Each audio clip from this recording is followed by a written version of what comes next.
Hey everybody, welcome back to Gun Tote Minnesota. My name is Andrew, and today I get to tell you a little bit about some blades that I really appreciate. If you've watched my channel for a while, then you know about Andrew Demko blades because I've reviewed a number of them. This is a shark cub in 20 CV with the shark's foot on it and the shark lock. I'm a huge fan of these. This is one of my favorite EDC blades to date. I just love the 20 CV. I love this blade in general. I did some of the more affordable versions as well, like the clip point, which is in AUS 10.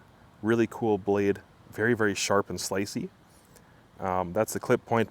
Then I also did the slicer shark in the 80, or sorry, the what is it called? AUS 10A. Very cool blade. Those are black, and then I diversified a little bit and did the 80-20. I'm a big fan of the 80-20. It's got an extended reach. This one happens to be in 3V with the kind of digi camo style. You'll notice that between the economy line, kind of the more affordable line, and the more expensive line with higher quality materials, there is a difference in this right here. The actual lockup is the same. Sometimes the build quality is still very good comparatively, but there are some unique features that stand out, like this Andrew Demko plate that you're going to get on both sides. Kind of cool.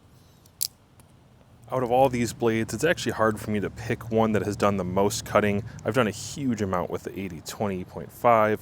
I've done quite a bit with the clip point, but probably not as much as I've done with the slicer shark and the 20 CV version of the shark cub.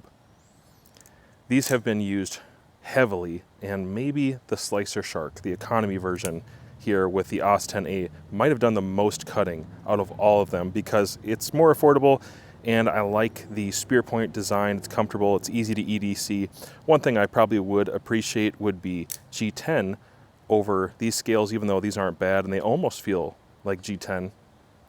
Kind of wanted a combination of all these things, and that's what brings me to this. This is the shark cub, except for this one happens to be in 20 CV, and as you can tell, it does have that upgraded plate around the center lock, and it still has that awesome folding mechanism, still has the ergonomics that I like, and now it has G10 as well as the orange, and you can tell from my 80-20 that I'm a big fan of G10 and orange, and you can see that I absolutely love the Shark Cub series, and I love 20 CV, so it's really actually really befitting that I had this one in to review because it's kind of a mix of all those things, and I have a feeling that this one is going to get a lot of pocket time over the next few months. But let's do some cutting with it. Deployment obviously is awesome.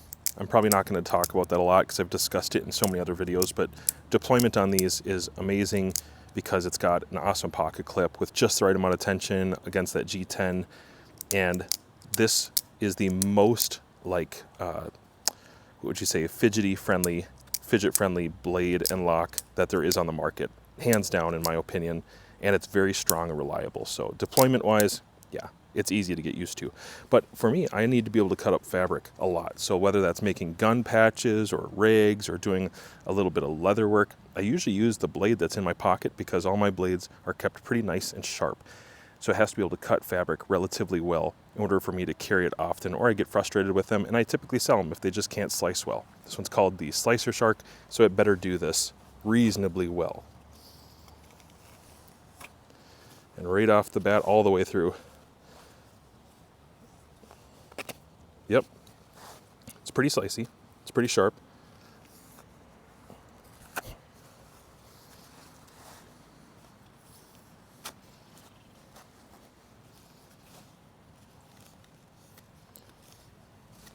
Through the pocket, definitely slicey. Let's do a little bit of a penetration test here.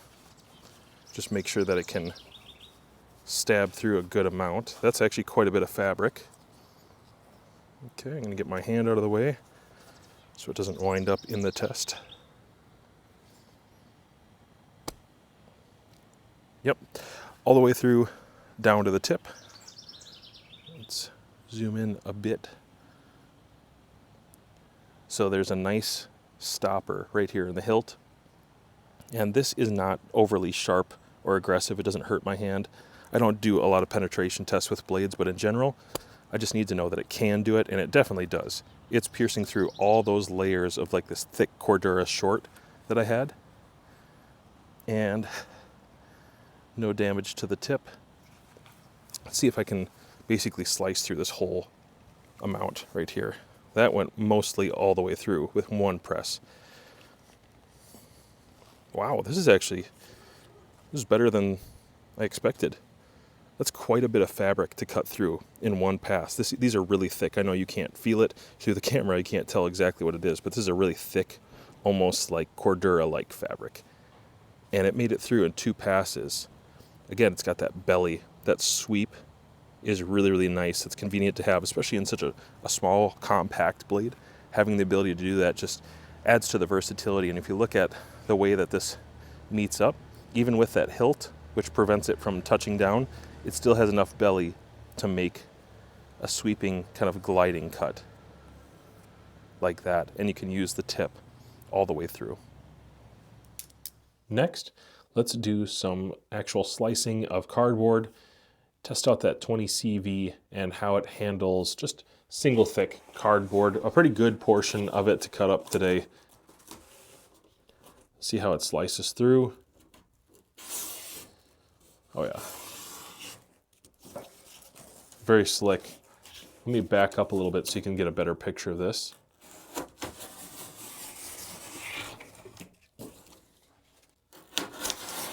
And oh, this is double thick actually. This isn't single thick, this is double thick cardboard. It definitely slices through like it's single.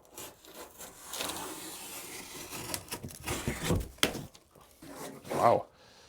That actually, yeah, it doesn't have much for resistance. It slices through pretty well. For whatever reason, I thought it was a single thickness, but it's a double thickness. And it slices through as if it were a single thickness. Now the clip point version of this, I think has a more acute edge. That would just be my opinion of it so far. But the Slicer Shark version has a grind line right here. I think you can see that, pick it up here. This grind line, and then it comes down to kind of a V edge. But it's a little thinner behind the edge than I originally had thought when I was first looking at it. So it doesn't really struggle with getting a good bite and slicing through. As long as I'm doing a draw motion on the cut, it does really well. It may not want to press cut as well as some, but that's not so much a concern for me. As long as I can slice it through just like that, it does really, really surprisingly well. For such a small blade, I've had bigger blades that didn't have that kind of performance. And it's actually pretty comfortable. The handle in general, running that G10, you know, G10 is hit and miss. This one happens to be a little bit smoother. It does have a good texture to it, but it's a little bit smoother, so it's not extra aggressive on the hands. The jimping can be hit and miss, and again, this isn't extra rough on the hands. It's kind of like what I would call functional jimping. Okay, here's some weather stripping, and it's got like a really thick reinforced rubber bit in here, maybe some silicone and foam, and this is usually really hard to press cut. And I'm just going to press against, actually it snapped, yeah, it kind of popped that cut pretty easy.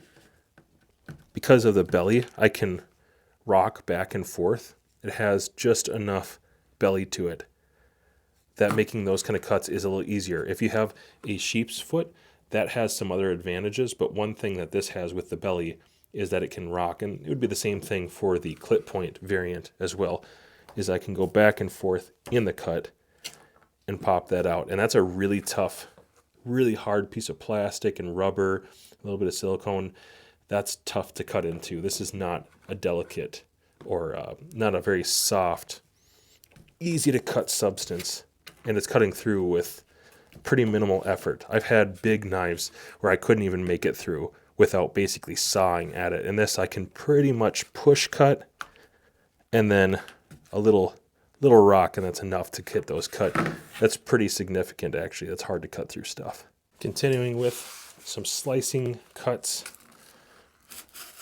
So technically this would be through 4 pieces because this is double thick cardboard. Testing out the tip, a little bit of the belly. First I'll go with the belly. The belly has no trouble getting through that first piece, but the second piece I would have to press down a little bit harder probably to get through that. If I move over to the tip and use that tip, I think the tip is actually pretty good. It's pretty functional. 2 passes, maybe. Yeah.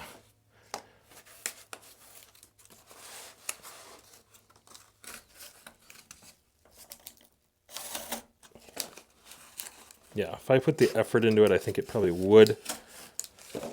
It's just not going to be as natural. It's not going to slice like a box cutter, but it's not too far off. I can do these single sheets pretty well, and the only difference being is that I have a soft medium underneath.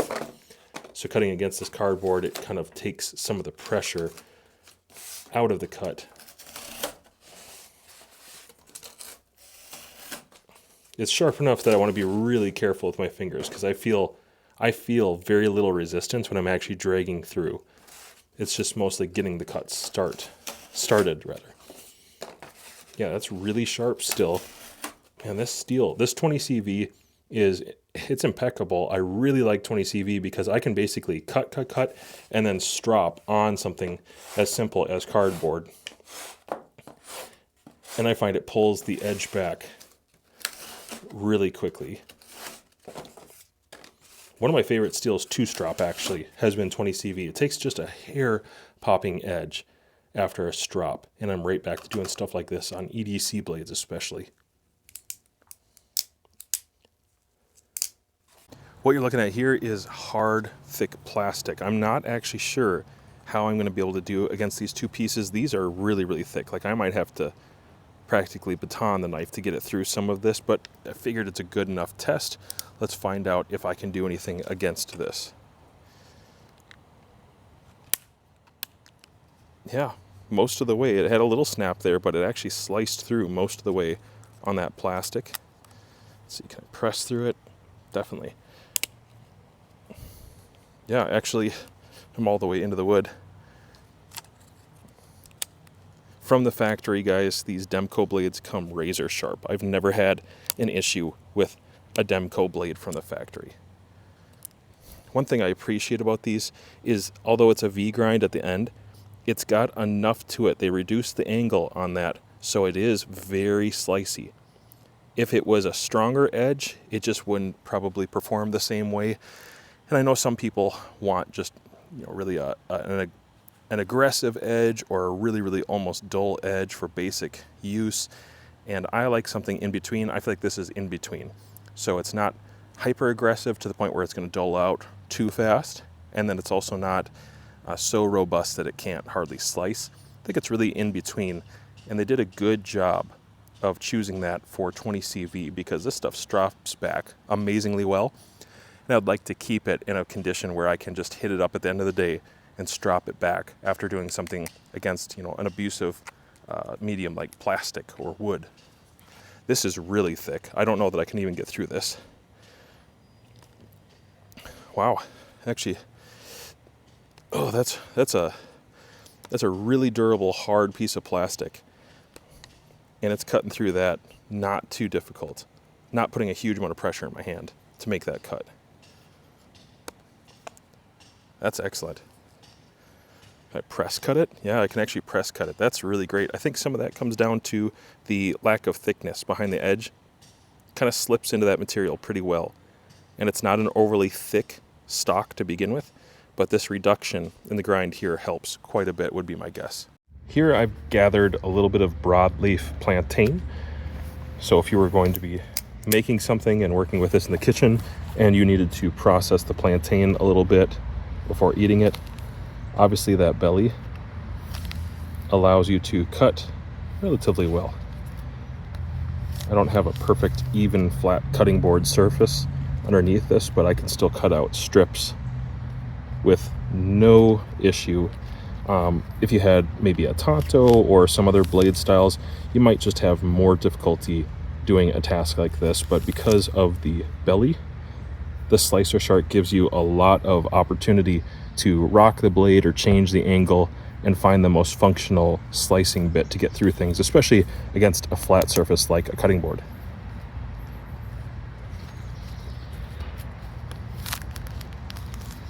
and it's a nice clean cut, it looks like, each time. No ragged edges. Just a nice clean cut for working in the kitchen as well.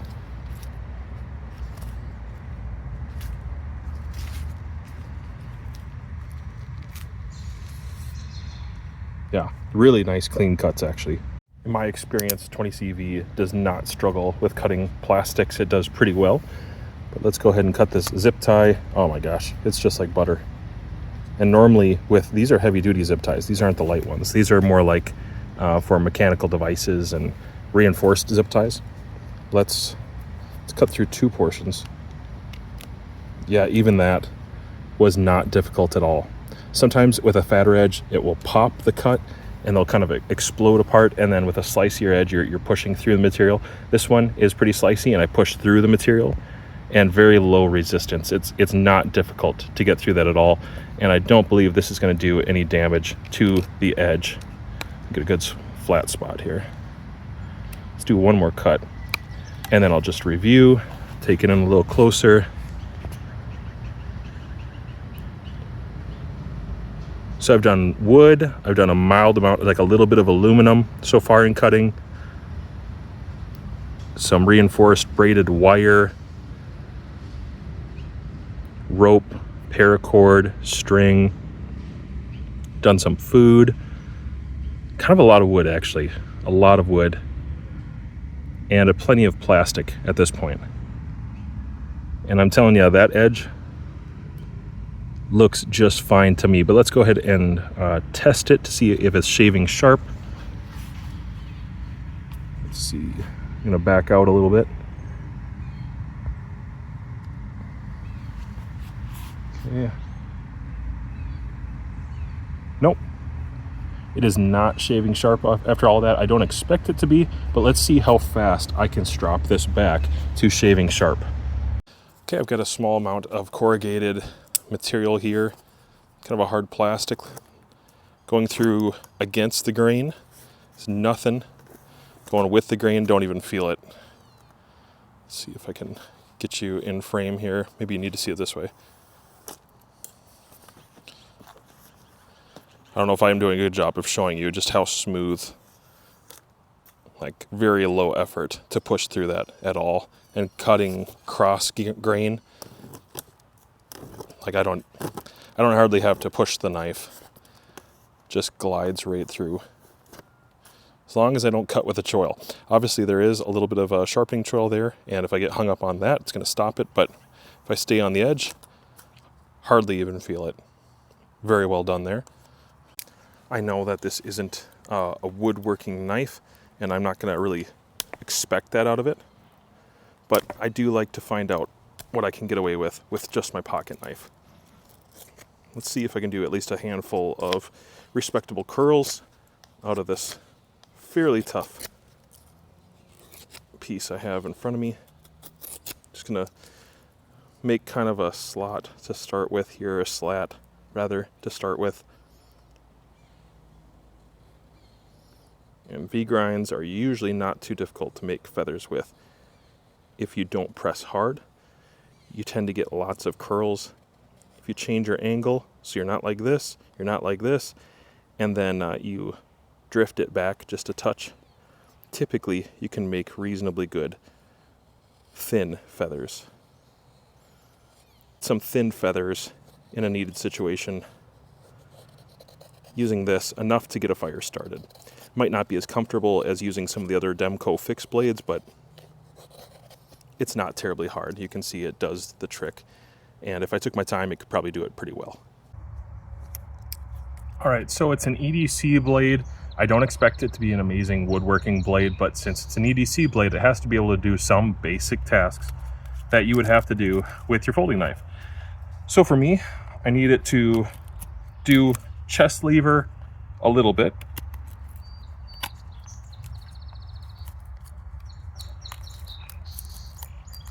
Without the lock fracturing or folding in any way, and no wiggle, and it was completely comfortable to press through for that little cut there, and the lock itself did not move around. The blade is not wiggly. There's no blade play. in this particular model at all. But if I just need to make a steak really quick,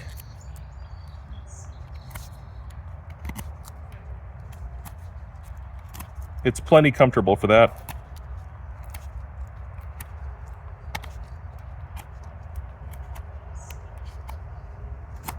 It looks like it can handle that job with no worries. It's actually relatively, yeah, I think it's the belly. It's relatively natural because of that belly and that sweep. Just kind of rolls off, strips out material. And I like that blade shape, kind of that spear point blade shape in my bushcraft knives anyways. So there's a little bit of a similarity there. Okay, that didn't turn out too pretty, but it can do the basics, something that I could strike with ferro rod or use a lighter with more than likely and get that going. So no problems there.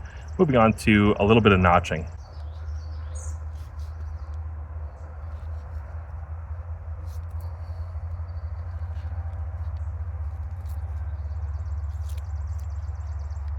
Okay, so I made an X pattern notch with a couple stop cuts in there so I can cut back and cut forward without going too far, and fit my blade in there and do a pretty standard square notch at the end of the day.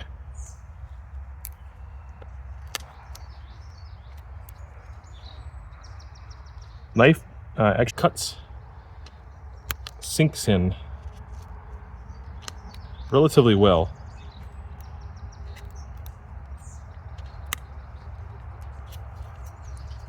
There's a square notch. Very comfortable, not difficult, even though it's not a very thick handle. It is broad enough that I can get a good purchase on it, and it doesn't really give me hot spots doing these little tasks. If I was to do it for a long time, yes, I probably would have hot spots, but that's not what an EDC blade is for.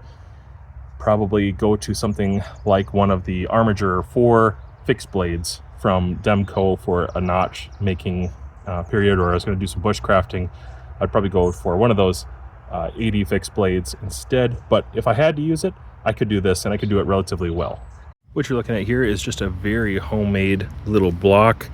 It doesn't even have compound on it. It's just the hard side of some leather that I had from a leftover project. And I think what I'll do is just go back with medium force on one strop, and I am touching the apex as I'm bringing it through, just barely. So I'm not trying to convex that apex any more than it is. Just trying to match it about as perfectly as I can. And honestly, I think this is going to be enough. In my experience with the other sharks, the cub shark, that one doesn't take very much stropping at all to get it back to razor sharp. So I'm going to go ahead and test it out now and see if it can be shaving sharp after just a handful of strops on this homemade leather strop. All right, let's try for it right here. Oh yeah. Now there is a spot in there I can tell isn't cutting quite as well, but there's no doubt we're back to razor sharp on a couple parts. I think I need to run it through one more time, maybe two more times. And oftentimes I start with a quick ceramic. I'll do one through with a ceramic and then do the leather after that. But it's back to shaving sharp, and that was less than 30 seconds maybe. Very impressive. Well, that's as much as I have for you guys today. When it comes to EDC items, I like orange because it's hard to misplace them. They stick out, they're a little bit different, and the slicer shark is absolutely something that sticks out. I like the orange. You don't have to get it in orange. They have other colorations and they have other styles. If you don't like the slicer shark and you're more of a clip point fan, or maybe you like the shark's foot design, you don't have to do this one, but I do recommend it. I think as far as EDC principles go, this blade design, the materials, everything about it, the deployment, the pocket clip, this blade has been well thought out, and I think it works really well for me personally. I think most people would actually get the most out of this design, but all of them are great, and there's a reason that I own more than one. It's because I like all of them, and I have a hard time picking. One week I think one is the best, and one week I think the other is the best.